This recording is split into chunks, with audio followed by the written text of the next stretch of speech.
学校は行ってない。行けない。うちはそこまで裕福じゃないし。Broke nigga alert. Broke nigga alert. Is it talking about me? Broke nigga I think so, my nigga.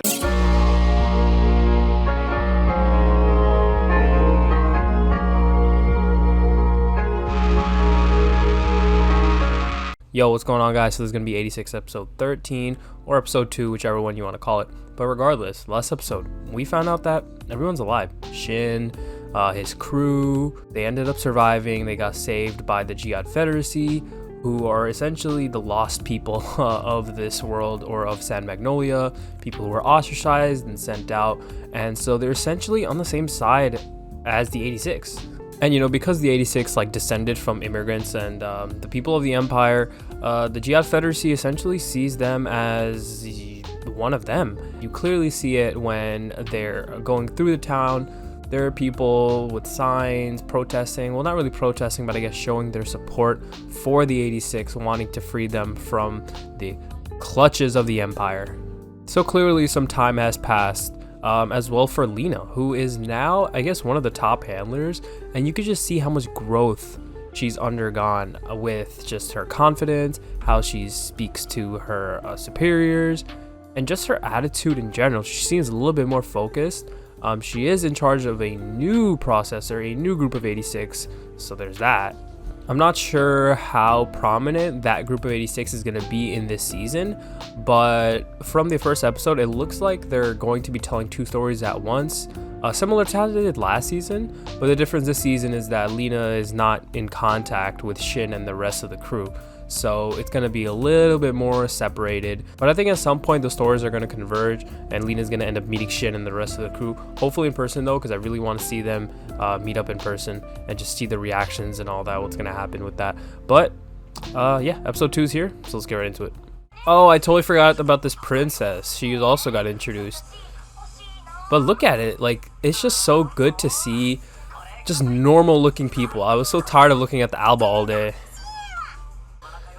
Oh wow, so they have like jobs now. So this guy's like gotten a job at this point with like other random people, and he's like made friends with them. Dude, that's so sick, man. I'm so glad. I'm so happy for them. I'm so happy they got out of that situation.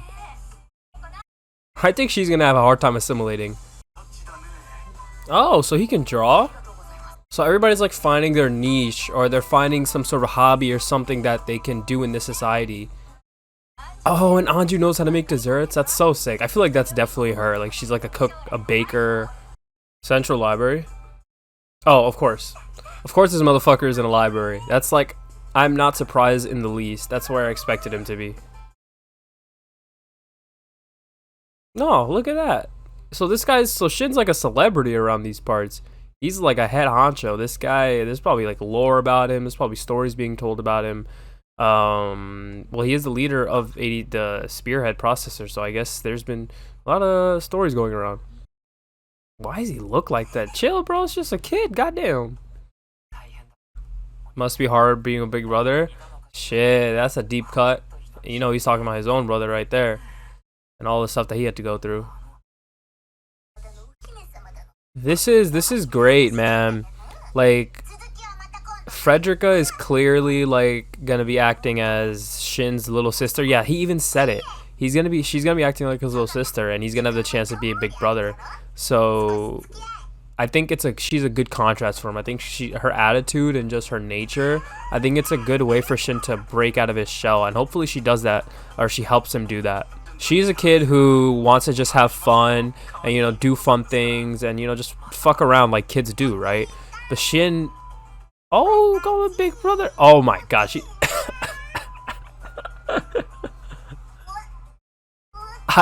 What? That shit not gonna work on him. She just looks stupid as hell. But back to what I was saying. So she likes to have a lot of fun and all that stuff, but Shin never got to experience any of that. So by proxy, he's going to be able to experience it by providing that for Frederica, or at least following along her journey as she, you know, just lives her life as a kid. So it's a different type of big brother role than his big brother, but I think it's good for him. Cut to the slideshow of everyone just, you know, living life. Oh, it's Christmas tomorrow? Oh, wow. They got Christmas in this show? That's pretty cool. A month. Oh, so it's, damn, they're really skipping through time here. I wonder if that's is that the anime doing that, or does that happen in the light novel / manga too? I mean, this is good. Dude, she's like, you see that? She's like in a group chat. She's like happy that she's getting messages and has people to talk to. This is good, man. This is well deserved after season 1. I hope, man, I hope it stays. I'm joining the service. Oh, he's joining like a military. Oh, you see how he like winced at that? He's like, don't fucking do it, bro. It's not worth it. I need to carry some things that I can't do it on my own. Dude, that's like, that sounds like an amateur plot to like a, what? Oh, wow. He was trying to communicate with the thing, but they don't even have it anymore. That's hilarious. In a way, it kept him alive. Maybe having the goal of killing his brother kept him here with us. Damn. Still, Anju's basically saying that the only reason why Shin stayed alive and like didn't kill himself or anything is because of the goal of killing his brother. But I mean, hopefully, I feel like I really want Shin to find another reason to live, though. I mean, just wanting to be alive for your friends or should be enough, hopefully, for him. But maybe Frederica is gonna play a role in that. So let's stay tuned for that. The hell's that? Oh, it's the parade. Is it finally? Okay, dude, that's a little. I'm a little iffy with like military parades. It's a very weird concept. Oh wow, dude, you see he's like subconsciously doing the movements, and like so are they. Dude, their trauma's coming back. That's what's happening right now. He like subconsciously is using like the joystick or the whatever, the joystick. She's hungry. Oh, she's fucking doing that shit again. I mean, he knows it too. He sees it. Oh my god. It's kind of cute. I'm not gonna lie. Sounds like a man who dedicated everything to killing his brother. Damn. Whoa, she just exposed him. How did she even know about that? She's just a kid. Wait, she still has the implant? Wait, what? I thought they all got their implants taken out. Oh, I told you guys. To where we belong, the battlefield? No! Remember I said she was gonna have the hardest time assimilating into this shit, and I was fucking right. I wish they stayed a little bit longer, but I understand. They need to move the plot along. Staying here is not really advancing the plot at all. We use that as excuse to stay here. Oh, dude, they are really driven by their desire to avenge and make their deaths meaningful. So you have the right. Oh, that's also a good point. They did get here because they finished fighting. They are done. They finally skipped a cage of repression. Trapped them in a cage of pity. Holy shit. You're not so stupid to miss. The same as the Republic? Yo! Oh, she's dropping bombs over here. What are these gems? You used to go through the special officers training school to become officers? Oh, okay, so we're gonna be staying here. That's lit though. This guy's cool. He's valid. He's certified for me.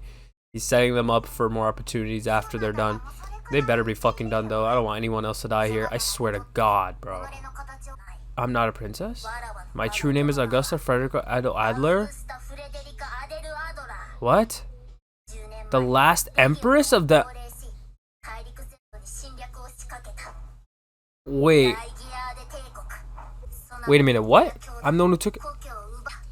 What? The hell is she talking about? No shot, right? Okay, I gotta pause it real quick because there's just so much going on. So earlier she said, if you're not blood and soul, you try to live only as personally as you are, then you're fucked, basically. So I think what she's saying is blood being like family or kin, soil being like your nation or where you live. If you have neither, if you're just roaming around doing nothing, then you're basically just non-existent. Is essentially what she's saying. The Empress of Jihad? Her? 10 years ago? Bro, 10 years ago, you're probably like a fetus. What the hell are you talking about? Yo, literally, how old were you 10 years ago? Dude, she's fucking bullshitting, dude. Come back to the battlefield. Take me with you? Oh, come on, dude. Come on. Destroy my knight's ghost? So she also has someone she wants to kill? I don't know, man. She might be a liability on the battlefield. The power of the blood I inherited. allows me to see glimpses of the present and past of those I meet. What the fuck is that? Isn't that similar to like the visions that Shin has? Doesn't Shin have visions? Is he, so is Shin like nobility? Aw, he seems kind of happy.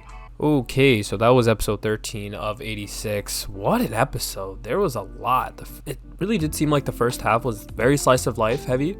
Second half was just information dump after information dump, which is good. So I think, like I said during the episode, I think this episode is going to be 50-50 for a lot of people. I think a lot of people are not going to like the slice of life elements. I personally enjoyed it.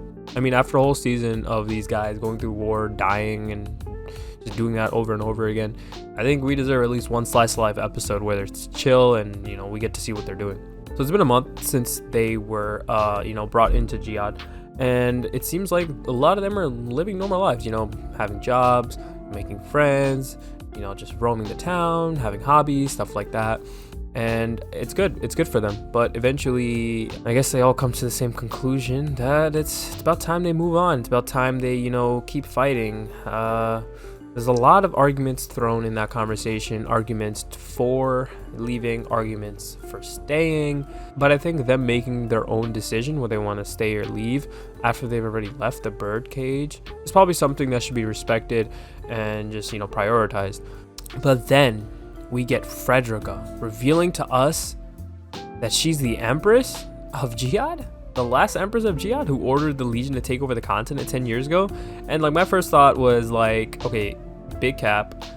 And my second thought was, how old were you 10 years ago? And that's literally what they thought too. So we really didn't get the full picture when it comes to that plot point, but I'm assuming there was an Empress or an Emperor before her that might have died or something and passed it along to her when she was a very little baby. But they're probably the ones that gave the order, but, you know, it got put on her perhaps. So maybe there's something more there, but regardless, it seems like we're moving on. We didn't get any lead in this episode, which is, I think, fine. I think that would have probably messed up the tone and the vibe of the episode itself. It seems like we're moving on, but not before they become officers. So they are going to be staying for a little bit. And I think that was very generous of the guy, the president of the Jihad Confederacy, to do that for them, or to, you know, propose that for them. One thing I gotta say is that their trauma is still there, from just the reactions to the military parade to just a lot of other things, whether it was that one character, I don't know all their names, guys, I'm sorry, but whether it's that one character with the blonde hair checking his ear for the implant to try to communicate with Shin, or whether it was other characters looking at the military parade and kind of wincing, reacting, kind of having a trauma response to that. You can see that it's still there, it's still in their nature. A month is not going to solve that after the, you know, how much time they spend on the battlefield. So eventually, you know, they come to the decision they want to leave, and, you know, they're probably going to do that. So yeah, that's all I got. This is a good episode of 86. I enjoyed it. I enjoyed the slice of elements. I enjoyed everything they have to give, and we're probably going to get into the thick of it pretty soon. But yeah, if you guys enjoyed this episode, be sure to leave a like. Let me know what you guys thought about it down below. Do you like the direction 86 is going in? I personally do. I think it's a slow, steady build up. We don't need all the action in one episode, or we don't need all the action every episode. I think this is a good way to build up tension and just, you know, have a lot of setup and give us a lot of information. But yeah, I'm out. If you guys aren't subbed already, hit that sub button. I would appreciate it a lot, and I'll catch you guys on the next one. Peace.